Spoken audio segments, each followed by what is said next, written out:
Welcome to Kickoff Sunday here at North Shore. And I'll just say right now, regardless of your football loyalties, we are really excited and glad that you're with us today, because today isn't just about kicking off a new season of football. Today is also about kicking off a new season of ministry here in our church. See, each year after Labor Day, we talk about our vision for the coming year. Last year at our kickoff, we talked about how to be a church online. Because of COVID, we were actually online for 11 months, online only, 11 months, which you would think, right, could just kill a church. But just the opposite happened. God was able to do more through this community than ever before. I met so many people who found our church online when the building wasn't even open. Some of you are online right now, you're still online, and we're so glad that you're here. We didn't know what was coming, but God did. The year before that, in 2019, our kickoff was all about launching North Shore Online. And some people came and asked me, like, what's with all this online stuff? And then COVID broke out, and we got our answer, right? We didn't know what was coming, but God did. So today, as we look into this next year, a new ministry season, I have to be honest. In fact, I'm kind of proud to say I have no idea what this next chapter will bring, and nobody does, but God does.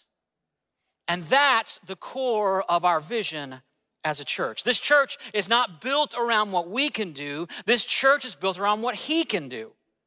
I love how the Apostle Paul once described this. Some of you will know these words well. He said, "Now to Him who is able to do immeasurably more than all we ask or imagine, according to His power which is at work within us, to Him be glory in the church and in Christ Jesus throughout all generations, forever and ever. Amen." In other words, God is able. God is able.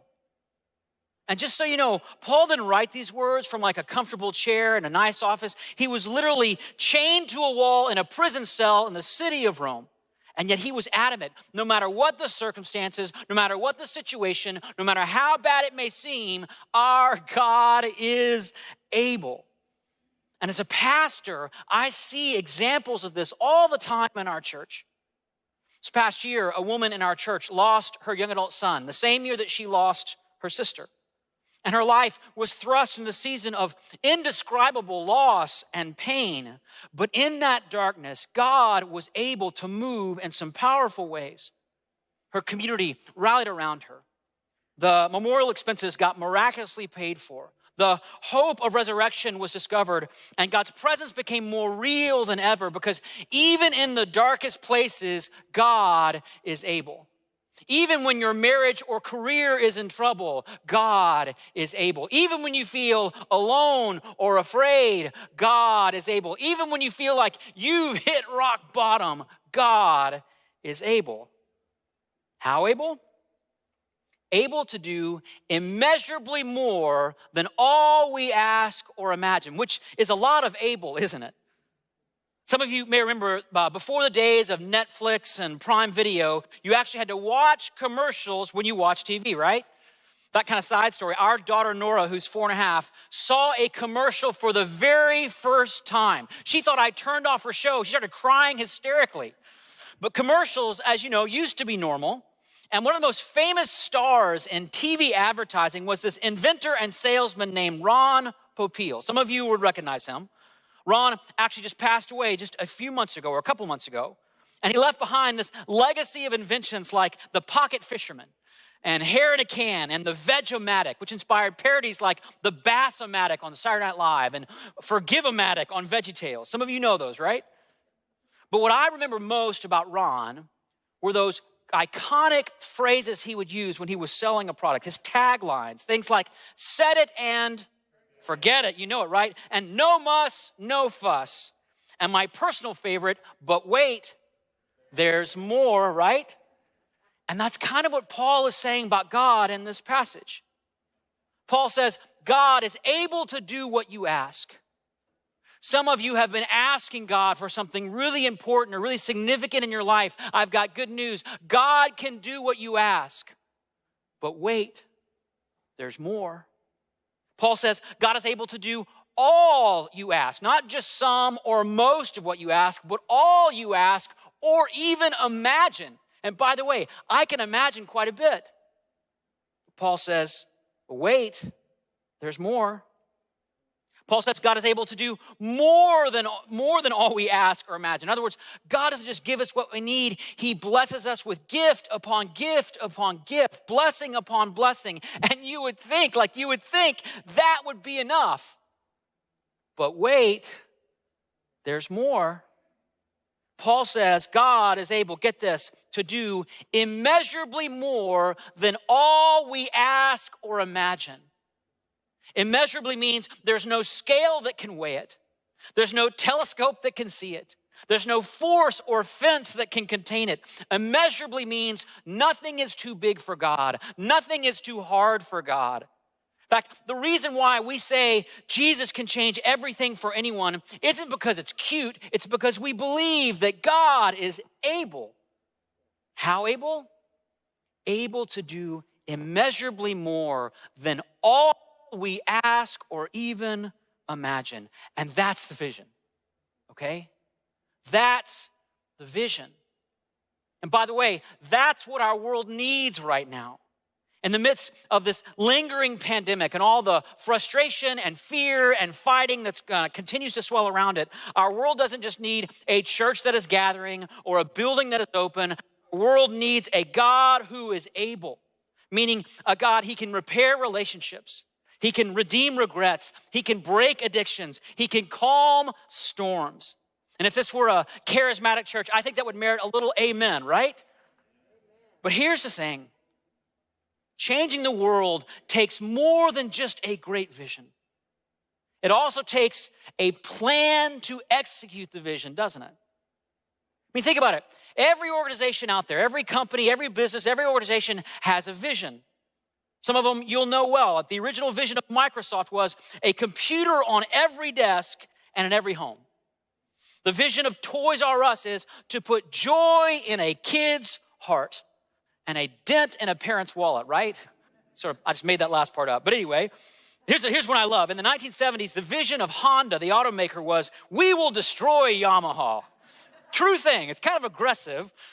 But my point is, every organization, every business, every company has a vision. But the ones that make a difference in the world have a plan to execute it. So question, if the vision is of a God who is able to do immeasurably more than all we ask or imagine, how is that going to happen? What's the plan? Answer, you are. We are. The church is the plan. Remember what Paul said, God is able to do immeasurably more according to his power, which is at work where? Within us, the church. You see, the power of God is not some mysterious force, swirling around in the world out there. It's in here, it's in the church. And not because the church is filled with perfect people who live perfect lives and have perfect families with perfect kids. I don't know anybody like that in this church, by the way. God has chosen, and this is going to sound a little bit crazy, to demonstrate his power through broken, flawed, fearful, easily tempted, prone to mistakes kind of people. And that's been his plan from the very beginning.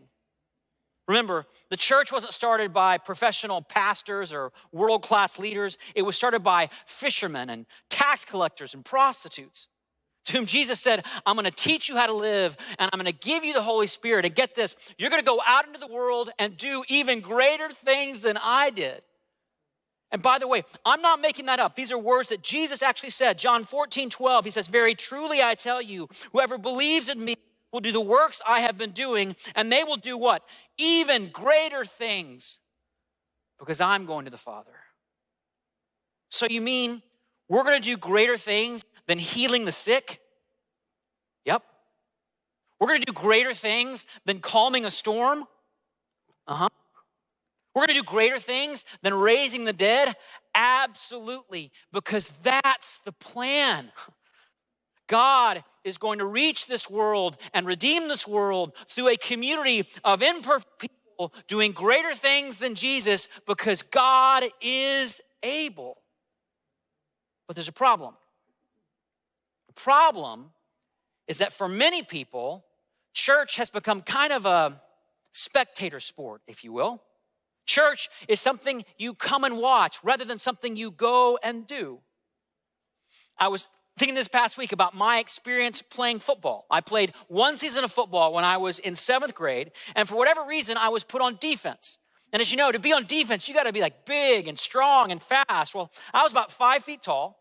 I weighed about 100 pounds. I could barely even see through my helmet, see out of my helmet. And throughout that entire season, I only made one tackle, just one. But I still remember it like yesterday. I was running at full speed toward the player with the ball, and I ran into someone on my own team and got ricocheted through the air and crashed to the ground and almost knocked myself out. My one tackle was a self-tackle. And like that was the extent of my football career. Every other experience I've had with football has been as a spectator. And that's true for most people when it comes to football. Almost all football people are spectators. In fact, for every one player in the Super Bowl, get this, for every one player who plays in the Super Bowl, there are over 1 million people watching. Now, that doesn't mean that football fans aren't passionate people. Football fans are some of the most passionate people, as are church people, right? But here's the thing. Passion isn't how you measure playing football. Participation is. And the same is true. The same is true when it comes to faith in Jesus. Faith is not a spectator sport. It's not something you watch. It's something you do. And Jesus was really clear about this with his first disciples. He would say things like, if people are sick, you heal them. If people are hungry, you feed them. If people are lonely, you love them. The bad news is, being on the field, it's a lot harder than just watching, isn't it? I mean, it takes time, it takes effort, it takes sacrifice. You're gonna take a few hits, you're gonna get some bruises, right? But here's the good news, and this is really important that you hear this, church. The good news is, when you're on the field in this game, the game of faith in Christ, you don't have to worry about winning and losing. You don't have to worry about where the culture's going or how the world's going or how messed up things are, because the game is actually already won. You see, when Jesus was put on that cross and walked out of that tomb, sin lost, death lost, the grave lost, which means the church's job isn't to defend our turf or try to maintain the status quo. Our job is to live like Jesus has already won. It's to live like Jesus has already won. That means we can stop looking for people to blame and start looking for people to love, because Jesus wins. We can stop, clinging to what we have and start living generously with others, not expecting anything in return. Why? Because Jesus wins. We can stop giving into fear, which is all over our culture right now. We can stop giving into fear and start praying big, bold prayers for God to do something extraordinary. Why? Because Jesus wins. The question is, are you going to be out on the field? Or are you just a passionate spectator? One of my favorite pictures of this is a true story about a man named Bob. Bob was an ordinary guy living an ordinary life when he became a follower of Jesus. And so he started reading through his Bible, and he discovered this promise that God is able. And so he asked a friend, is this really true? Is this true about God? And his friend said, well, it's not like God just gives you whatever you want. That wouldn't be good for you. But yes, it's true. God is able. So Bob said, well, then I should start praying for something. And his friend said, well, what do you want to pray for? And Bob said, I think I'll pray for Uganda. And his friend asked, have you ever been to Uganda? No. Have you known any people in Uganda? No. I just want to pray for it, Bob said. So his friend said, okay, I'll make you a deal. You pray every day for the next 45 days for God to do something extraordinary in Uganda. And if nothing happens, I'll pay you $500. But if God does something, if something happens, you have to pay me $500. But you have to pray every single day for 45 days or the bet's off. And Bob, he was a little suspicious at first. Is this some kind of prayer pyramid scheme? What's happening right now? But he decided to go with it, and he started praying every day for Uganda. Well, nothing happened for about a month. But then on the 32nd day, Bob met a woman at a banquet who happened to run the largest orphanage in guess which country? Uganda. And he got excited. He started asking all these questions. And she was so surprised, like, wow, you seem really interested in Uganda. Have you ever been there before? No. Well, clearly you know people in Uganda, right? No. She said, well, why are you so interested? And Bob said, well, this guy is kind of paying me $500 to pray for Uganda. So I'm giving it a run. He said, well, here's the thing. Why don't you come and see the country for yourself? And so Bob did. And his heart broke over all the suffering and the poverty he was seeing. So when he got home, he decided to kind of get in the game. He started writing letters to these big pharmaceutical companies, asking them to donate medical supplies to this one orphanage in Uganda. And a few months later, the donations started rolling in, and the orphanage received, get this, over $1 million worth of medical supplies. So the woman who ran the orphanage called Bob and was like, Bob, you won't believe it. It's been a miracle. You've got to come back. We're going to have a celebration. We want to honor you and thank you, so you got to come back. So Bob went back. And they had this huge party, this huge celebration. And because it was the largest orphanage in Uganda, the president of Uganda was actually there. And guess what? He met Bob. And then he took Bob on a tour of the capital city. And at one point, they drove by this stockyard with this big fence and these people all kind of behind it. And Bob said, well, what are those people doing in there? And the president said, well, those are my political enemies. That's where we have to keep them. And Bob's like, oh, no, you shouldn't do that. You need to let them go. Remember, Bob's not a politician or a diplomat. He's just a guy who's been praying for Uganda. Well, get this. A few months later, when Bob was back home, he got a phone call from the U.S. State Department, who had spent years trying to get those prisoners released. Is this Bob? Yeah. Bob, have you been to Uganda lately? Yeah. Did you talk to the president about political prisoners? Yeah. Well, what did you say? I just told him he should let them out. Well, we just got word those prisoners were released. And when we asked why, their government said, because of Bob. It's a true story. And get this, sometime later, the president of Uganda came to the U.S. to meet Bob. And in the process, he gave his life to Jesus, which helped spark an explosion of church growth in that country. And all this goes back to one guy who said, I'm going to give God 45 days because I'm going to bank everything on my belief that God is able. So here's my challenge for you. What if you spent the next 45 days praying for God to do something extraordinary? Every day, you could pray for a friend.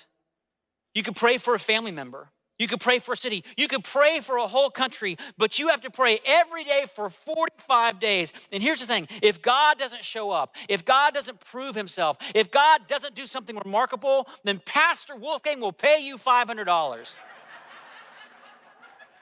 Okay, that's probably not going to happen, but what do you have to lose?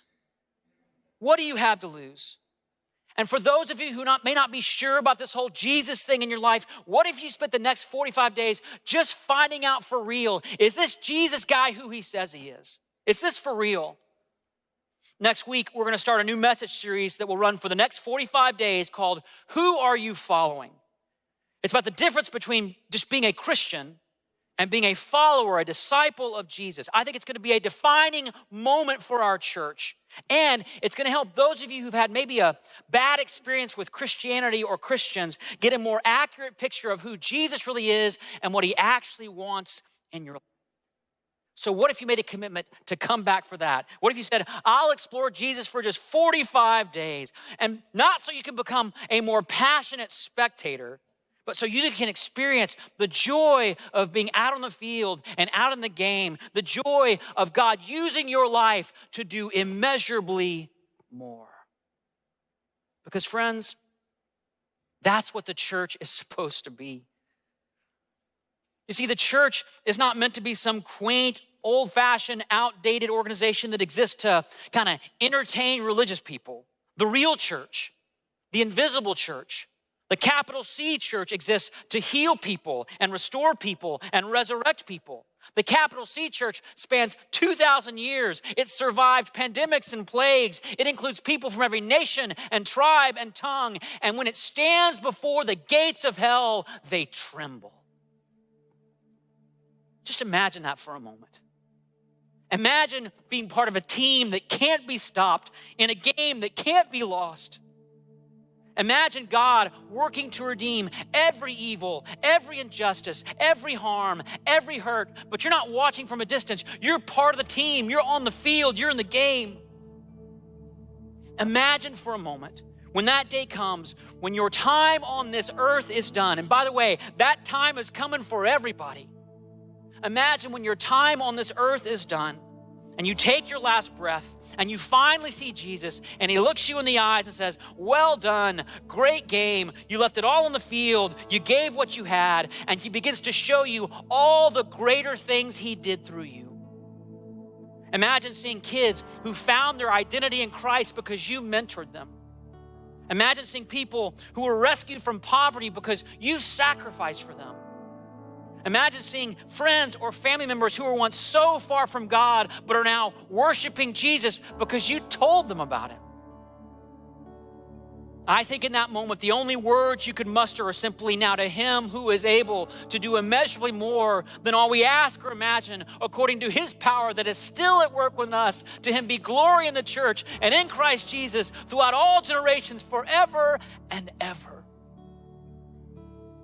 And then imagine Jesus directing your gaze out onto that indescribable, inconceivable, immeasurable kingdom of God that spans all eternity and all the joy and all the possibility and all the potential. And he puts his arm around you and smiles and points and says, but wait, there's more. Friends, that story can start for you right here and right now. So if you pray with me.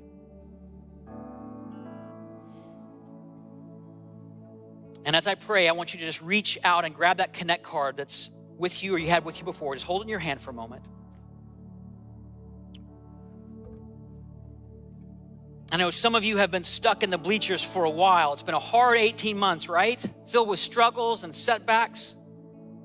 But you can change all that right now by just saying, God, use me. God, use me. I'm ready to get back on the field. I want to be part of the team. I want to be in the game.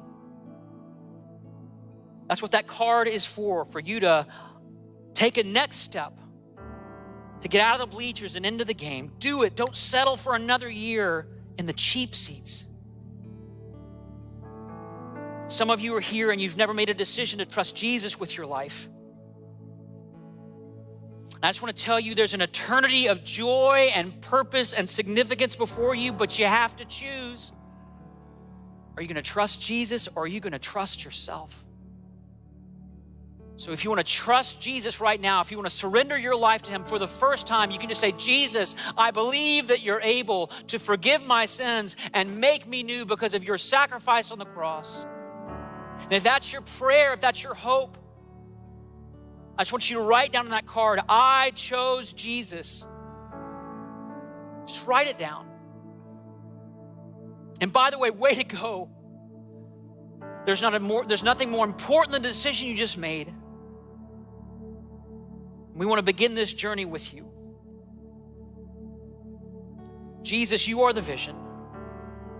Jesus, you are the goal.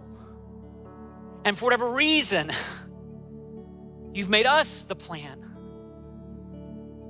So help us believe that today. We want to commit this coming year to you, Jesus.